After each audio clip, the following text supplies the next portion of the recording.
Welcome back, Phil 301. So in the last video, we talked about Augustine's distinction between two kinds of evil. Evil doing, or sin, and evil suffered. And we came to find out that the type of evil Augustine is interested in understanding is evil doing.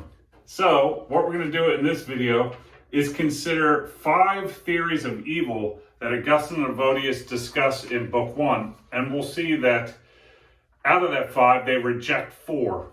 And along the way, in explaining the theory that Augustine actually endorses, we're going to look at his hierarchy of goods. So to understand the theory of evil doing that he endorses, you're going to need to understand his ranking or hierarchy of goods. So 2 topics of this video: 5 theories of evil doing, Augustine's hierarchy of goods. The question then is, what is evil doing, or what is sin? Another way you could ask that question is, what makes a action evil or sinful? The first theory that comes up in their discussion is what I'm going to call the law theory. So according to the law theory, to do evil is to do something the law forbids. The problem that Augustine raises for the law theory is that it gets things backwards. Acts or doings aren't evil or sinful because there's a law that forbids them. Rather, there's a law that forbids certain actions because they are evil. So the second theory that Augustine and Evodius considers is what I want to call the golden rule theory. So according to what I'm calling the golden rule theory, to do evil is to do something that you wouldn't want or tolerate being done to yourself. So the problem that Augustine and Evodius raise for the golden rule theory concerns adultery. So Augustine says something to the effect of, imagine that a man wants someone else to sleep with his wife, so he sleeps with that man's wife.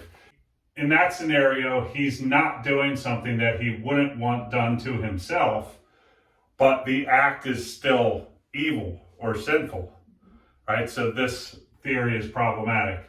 I mean, another way along those lines, with the example of adultery to show a problem with this theory, is consider that someone is caught in the act of adultery, and the person who's caught makes the defense, well, no, I didn't do anything evil because I want you to sleep with my wife. Right? This doesn't seem like it flies as an excuse or exoneration of the person doing something wrong. So that's the problem that they raise for what I call the golden rule theory. And I will say, if you read through Book 1, you don't see, the law theory, the golden rule theory, whatever the names of the theories I'm giving. These are things that I'm giving them so that we can easily identify them and talk about them. The third theory of evildoing or sin that Augustine and Evodius considered is what I want to call the condemnation theory. So on the condemnation theory, to do evil or to sin is to do something that's condemned by others. The problem that Augustine and Evodius raised for the condemnation theory is that in times past, Christians were condemned and even killed for their belief. So by this theory of evil, they would have been doing something sinful by being Christians, given that to be a Christian was something that was condemned at certain times. The fourth theory of evildoing or sin that Augustine and Evodius considers is what I want to call the inordinate desire theory. So on this view, an act of evildoing is an act that's driven by an inordinate desire, which is something like a bad or a lowly desire. So the problem that gets raised for the inordinate desire theory has to do with an example of slavery. So Augustine and Evodius describe a case where a slave desires to be free. So he's got a master that beats him or is cruel to him, and this slave desires to be free from such punishment and to have freedom generally of what he does with his life. So he kills the slave master. What they want to say in that case is that evil was done, but the desire that driven it, namely the desire to be free from punishment, right, and to be free more generally, is not a bad or lowly desire. So here, there's an act that's wrong, there's a murder, but it's not driven by a bad desire. Instead, it's driven by a desire for freedom, which is not a bad thing. So this is the example that they bring up. So I think there's more, discussion to be had about this case, but given that I'm on video and you're at home, it's not going to be right now. So if you want to talk to me more about, that, there are opportunities. Okay.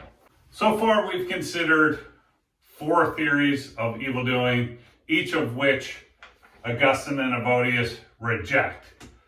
For various reasons, I've given you the main reasons. What we're going to turn to now is the theory that Augustine actually endorses. It's the one that he's advancing in Book 1. So, on his view, to do evil is to turn away from or to give up higher, more valuable goods to pursue lower, less valuable ones. This one, if you want to read more, it's advanced on page 27. Okay, so to understand this theory in more detail, first off, you have to know a little bit about Augustine's hierarchy or ranking of goods. So that's what we're going to talk about now. Augustine takes there to be 2 main categories of goods. On the one hand, we have lesser goods, or what he sometimes calls earthly goods. And on the other hand, we have the higher goods. The kinds of, or categories of goods that fall under the lesser or earthly goods are things like reputation, wealth, bodily pleasure, bodily beauty, etc. And the types of goods classified as higher includes things such as virtue, integrity, courage, justice, fairness, prudence, moderation, honesty. So virtue, truth, kindness. I'm not sure that's a virtue, but God. Higher goods are virtue, truth, and God. And what separates the higher goods from the lower goods are the features that they have. So, lower goods are profane, worldly,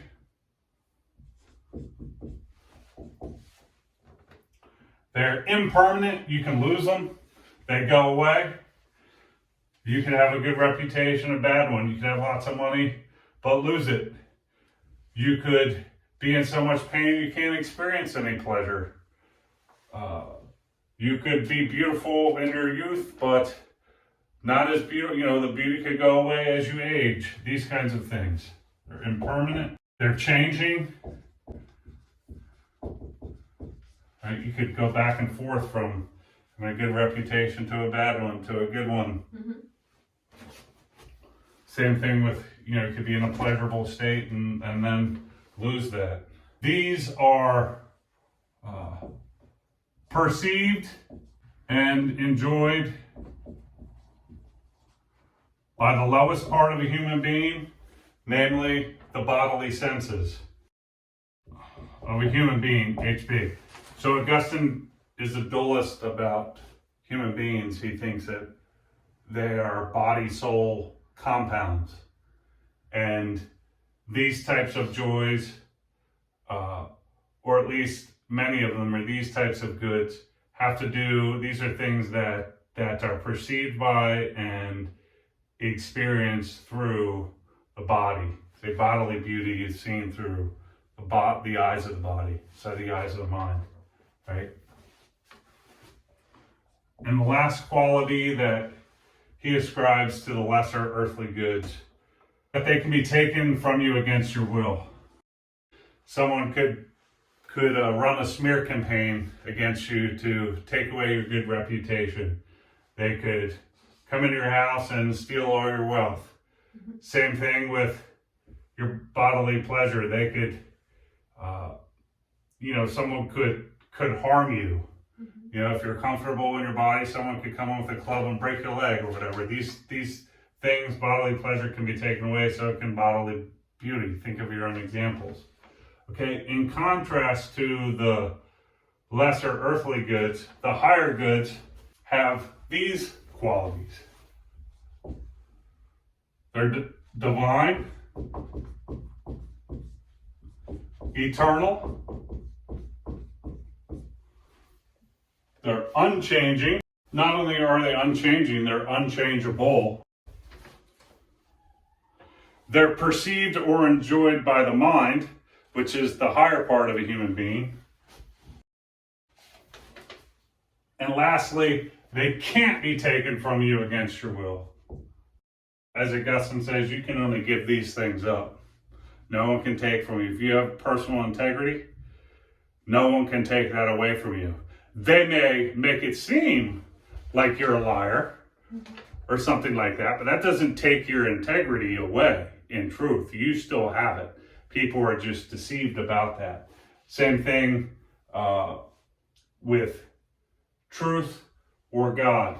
Take a truth like a mathematical truth. 5 plus 5 is 10. That's something that can't be destroyed. It can't be taken away from you. It's unchanging, unchangeable, imperishable. It's not something that you know with your bodily eyes. You may see this equation, but this is just a representation of the truth. This is not the truth itself, right? The truth itself can't be destroyed. This can be destroyed. Right? So that's gone away. That representation can be destroyed, but the truth itself, of which it was a representation, can't be. So if you have that, no one can take that away from you. So on with other truths. That's a mathematical truth. In book 2, you'll see Augustine and Boetius talk about mathematical truth a lot. They also consider logical truths and moral truths in that camp of being truths that are unchangeable and can't be taken away from you. Same thing with God. There's a question about what it is to have God. You might think about it as a belief. There's a belief in God. No one can take that away from you either. You would just have to give that up. So now that we have a statement of Augustine's theory of evil doing, again, it's on page 27 where it gets really clearly stated. And then we've gone over Augustine's hierarchy of goods. So now we have a better understanding of what his theory really amounts to. To do evil is to turn away or give up higher, more valuable goods to pursue lower, less valuable ones. So it's to give up divine, eternal, unchanging goods that are perceived by the mind alone and can't be taken against your will for the sake of created, profane / worldly, impermanent, changing goods such as reputation, wealth, bodily pleasure, bodily beauty, etc. These are things which are perceived by and enjoyed by the lowest part of a human being, the body, and they can be taken from you against your will. So the way to try to understand this theory in more detail is to try to apply it to certain examples to see, and then explain why it would entail that the act in the example was evil or sinful or not. So let's go back to the case of adultery that they discuss. So we take adultery to be a sinful, evil act. What does Augustine's theory say? Does it come out on this theory that that act is evil or sinful? What do you think? Well, if you're talking about, I guess maybe starting from a place of truth or like a virtue of loving your family, your partner, all that, and turning away from that to pursue bodily pleasure, something like that. Right. So you could say an example of adultery. Augustine's theory seems to get that right? Because it seems to be that someone who commits adultery, is turning away from virtue or integrity, trustworthiness, truth in their actions, even God, if God commands not to commit adultery, to pursue, so these are the higher goods, to pursue something lower, like bodily pleasure. Or maybe they commit adultery because the person with whom they commit adultery is wealthy and they want money or something like that. Again, though, you'd be trading these goods, one or more or all of them, for something lower. What about an example of cheating? I'm going to give you a test later in the semester. Is it sinful or wrong or some type of act of evil to cheat on a test? It certainly seems so. Seems so, right? Does Augustine's theory get that right? Well, to know that, we have to ask, well, is that a case where you're giving up something higher for something lower? What do you think? I mean, sure, still, yeah, your integrity, your character, honesty, trustworthiness. Truth. For what I would say would be probably reputation. Reputation. Right? People to think that you're Yeah. smarter than you are, Yeah. or perhaps wealth, because if you get better grades, right. you may think your GPA gets higher, you get the job. chance for a better job. Right. That kind of stuff. Right? So Augustine's theory, I don't think is one, if you've taken various ethics class, you might read John Stuart Mill, Immanuel Kant, Aristotle, and several others. I think this is a very interesting theory, but it's not one that's considered amongst the standard theories in ethics. But I think it's powerful in a lot of cases where the morality of an act is up for debate. This theory seems to coincide with a lot, in many cases, with what we take to be the correct account of the morality of the act. It seems to get right when we strongly think that an act is wrong. This seems to give us the tools to explain it, or if not, it gives us the tools to show why it's not. There was no trade of a higher good for a less valuable good. So now and through the days of next week, if something miffs you or bothers you, or you think something's really wrong, see if this can explain why it's wrong. What's going wrong with it? Okay, so in this video, we talked about 5 theories of evil doing. The first 4, we discussed Augustine and Vodius's rejection of them, and this is the 5th, Augustine's theory. Along the way to understanding it, we described his taxonomy of goods, the higher goods and the lower goods. So now that we've pinned down an account of evil doing, we've gotten clear on what it is, we're going to look at the various theories for the source or cause of evil doing in the next video.